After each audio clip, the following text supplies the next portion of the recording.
Hello, good morning, it's John Heaton, and this morning I'm going to review this album from Paul McCartney from 1980.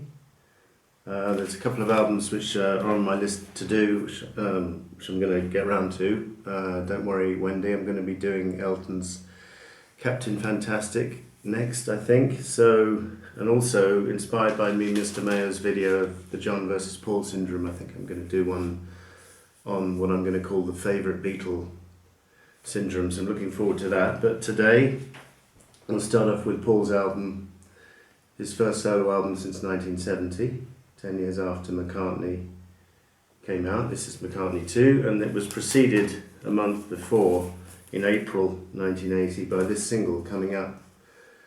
And I remember the excitement when this was released, and it shot in new entry at number 7 in the UK and rose to number 2. It's backed by a live version of the same song, Coming Up, with Wings, the previous December, from the Parlophone label. And actually in the US, they put the live version as the A-side, although you can't see which is an A and B side on this one. The radio stations did play the live version. And we've heard that John Lennon heard this song on the radio and was pleasantly impressed by it, and probably was partly the reason prompting him to return to the studio in the summer of 1980. So that's good. And this album actually reminds me of a happier time when all four Beatles were still producing product and still alive. And so it was a more optimistic period, and good packaging here. Good photo from Linda there with the rainbow, and then some slightly provocative pictures of here, particularly this one, which I think has to be a reference to the Japanese problem, where in January of 1980 Paul arrived with Wings for a tour and was bussed for pot, and was actually in jail for 9 days, and that kind of put the lid on Wings, at least at the time. And then this album had actually been recorded the previous summer, and Paul decided just to put it out under his own name. So we didn't know at the time whether it was the end of Wings or not. Turned out to be that way. But the previous December he'd released the Wonderful Christmas Time single under his own name as well, although Wings were in the video. And that was a number 6 hit in the charts. So a lot of reasons why Paul might have decided to put out a solo album, but one of them might well have been that he thought he would do better commercially under his own name than with the band, and maybe he was getting bored with yet another lineup of Wings. I don't know. I think it's a shame that Wings split up, but that's really not the subject of this video. So let's cover the album, shall we? So Coming Up, the first single, very strong opener, and I even remember seeing some positive reviews in the music press. Enemy and such like really praising this single, which hadn't been the case. They'd slagged off the last couple of Wings albums, and they'd slagged off the Christmas single, which with some justification. But Coming Up was pretty much praised, and there's a great video with Paul playing all the parts. An imaginary band which he called the Plastic Macs, actually, which is kind of ironically quite similar to the Plastic Ono band. I'm pretty sure that must have been deliberate. So the second track is Temporary Secretary, which at the time no one really liked much, and then in the years intervening it seems to have gained a reputation as being a kind of electronic number ahead of its time. And Paul played it in concert in 2015 when I saw him at the O2, and it was great to hear him play such an obscure track, and we were all singing along madly to it, but I think the positive reaction was more because Paul was actually doing a kind of hidden track from his solo career or his 70s output, or 1980, rather than the merit of the actual track itself. I still don't think it's a great track. The verse is okay, the chorus gets annoying pretty quickly. But having said that, I don't know if I've said it before, but when Paul's doing concerts, he should drop most of his well-known stuff and just raid the closet for all these hidden tracks from the 70s in particular. I think that's what the fans want. Maybe not the casual fan, but that's what the real fans want. I forgot to mention the 12-inch single I have of Temporary Secretary, with the pretty ghastly illustration on the front. And I don't know why the hell they released this as a single, but they did. And I'm not sure I don't think it was even available on 7-inch, just 12-inch. Nice picture on the back. It looks like it's from the video of Waterfalls, the same sweater he's wearing there.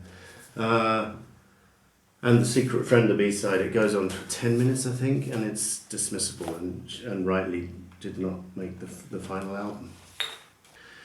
So, the third track is On the Way, which is a very bluesy number, and I like it. By the way, if it was given a mark out of 10, I'd give Coming Up a 9, Temporary Secretary a 6.5 or 7. On the Way, I'd give an 8. I think it's a nice track, and several examples of this throughout Paul's career of like album tracks which are hidden away there, which are very pleasurable, and I like it. B.B. King did a pretty awful version of this on The Art of McCartney a couple of years ago. Waterfalls is the next track, which was a single. Came out on this picture sleeve. So it's kind of very sparse production with just Paul on the electric piano playing a nice melody. It got to number 9 in the UK. Coming Up got to number 2 in the singles charts and number 1 in the US actually. But Waterfalls was not a single in America.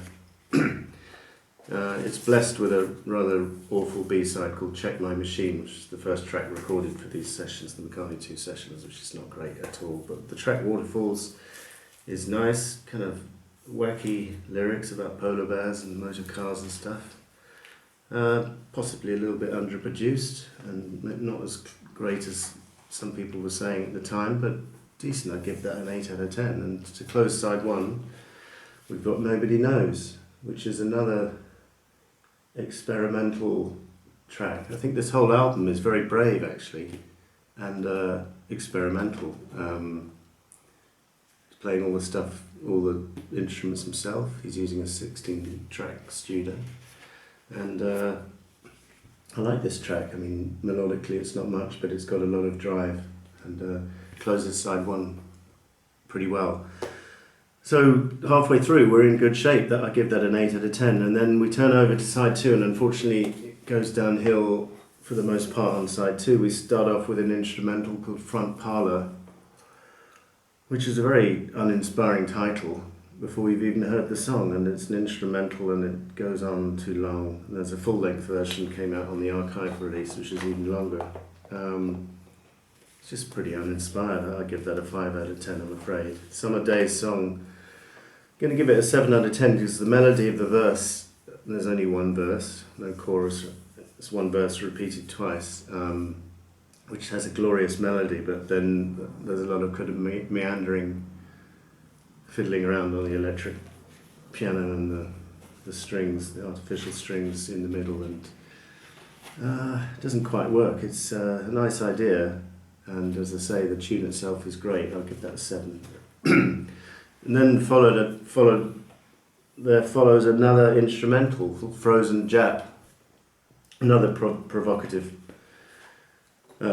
reference to the Japanese pot bust, I think. Although the track is not menacing to any degree, it's innocuous instrumental file under pretty forgettable, I'm afraid. 5 out of 10. Bogey music. I mean, I give it a 7 because it's quite amusing, I suppose, for a couple of listens, but it's not the kind of track you go back to very often. Silly words, not much to say about it really. And then Darkroom, interesting, he's trying to be avant-garde or not avant-garde. I once mentioned the word avant-garde in an Amazon review of this album, and some avant-garde purist said, "You really think McCartney 2 is avant-garde?" pity you kind of thing. So I won't use that word. I'll call it, what does Wikipedia call it? Experimental rock or something. Experimental rock, electronic rock, I don't know, something like that. But anyway, Darkroom is a nice experimental piece, but it's not much as a song. Can't give it more than a 7, I'm afraid. Kind of interesting falsetto vocals. And then the album finishes with an absolute classic, and I'm going to give this one a 10 out of 10, One of These Days, which is just McCartney at his best, just on acoustic, singing a melody, up there with his best, and nice philosophical words, and closes the album very strongly. So if I add it all up, it's kind of going to be around the 7.5 out of 10 mark. Can't really give it as much more than that, I don't think. I don't think it's as strong as Back to the Egg, the predecessor, and I don't think it's as strong as Tug of War, which came next. But it's got its moments, and I take my hat off to Paul for being brave and putting out these tracks, which were at the time meant to be no more than demos, but worthy of release, but not top draw Paul, in my opinion. Thank you for watching. See you next time.